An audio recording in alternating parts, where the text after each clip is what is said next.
भारत के कोरोना काल के व्यवस्थापन की आज पूरी दुनिया प्रशंसा कर रही है।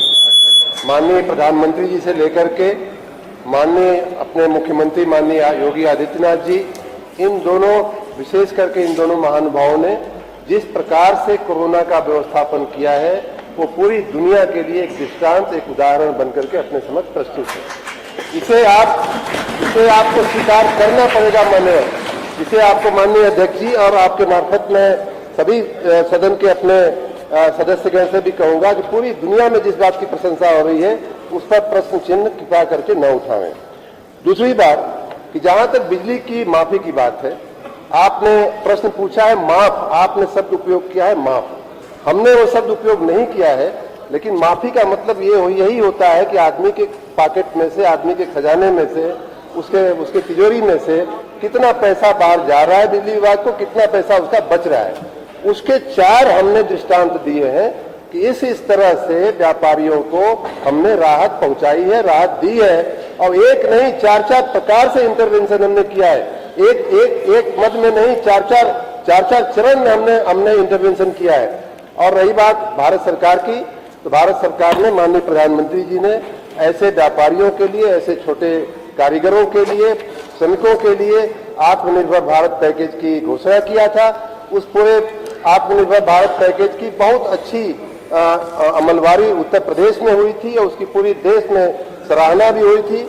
माननीय योगी आदित्यनाथ जी, माननीय मुख्यमंत्री जी के नेतृत्व में आपने देखा था कि जब पूरे देश में हमारे उद्योग दुकानें धंधे बंद थे और श्रमिक इधर उधर घूम रहे थे, उन दिनों में भी माननीय मुख्यमंत्री जी ने हमारे श्रमिकों को, अब उनको अच्छे से व्यवस्थापन करके उनको सुदृढ़ उनको जीवन देने का प्रयास किया था।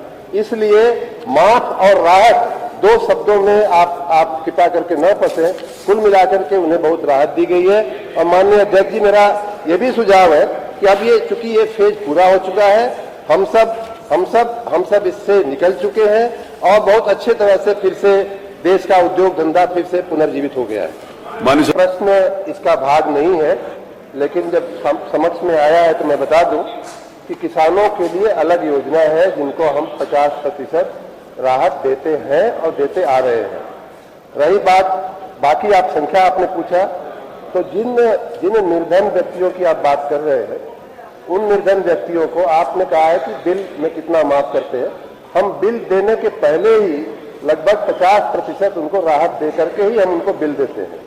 ऐसे लोगों को पिछले साल 2021-22 में 483 करोड़ रुपए की सब्सिडी और सहायता दी गई है राज्य सरकार के द्वारा। और उन लोगों की संख्या मार्च में 1.71 करोड़ थी और अप्रैल में 1.68 करोड़ थी।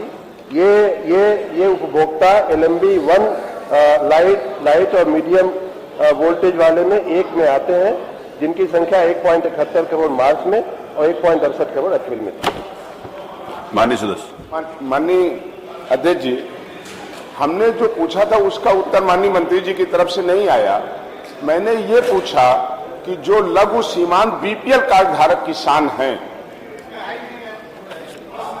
आपने BPL, माननीय अध्यक्ष जी, आप पूरे प्रश्न में BPL शब्द का कहीं उल्लेख नहीं है। उन्होंने हमारी बात तो पूरी हो जाने दीजिए माननीय मंत्री जी। माननीय मंत्री जी, हमारी बात तो पूरी हो जाने दीजिए।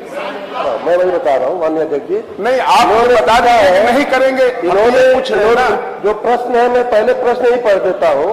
ग्रामीण अंचलों में अत्यंत निर्धन विद्युत उपभोक्ताओं को 50% माफ किए जाने की योजना संचालित है कि नहीं। हम ये कह रहे हैं कि उन्हीं निर्धन उपभोक्ताओं की मैं बात कर रहा हूँ जिनको हमने लाइफ लाइन उपभोक्ता कहा है, जिनका जो खपत है, जिनका जो वोल्टेज भार है वो 1 किलोवाट से कम होता है, जिनकी खपत लगभग 100 यूनिट से कम होती है। ऐसे व्यक्ति को गरीब और निर्धन में माना जाता है। ऐसे व्यक्तियों को 2021-22 में 50% उनके बिल के अमाउंट पर राहत देते हुए हमने 483 करोड़ रुपए की राहत दी है। और उन लाभार्थियों की संख्या 1.78 करोड़ मार्च महीने में थी और पिछले महीने 1.68 करोड़ थी।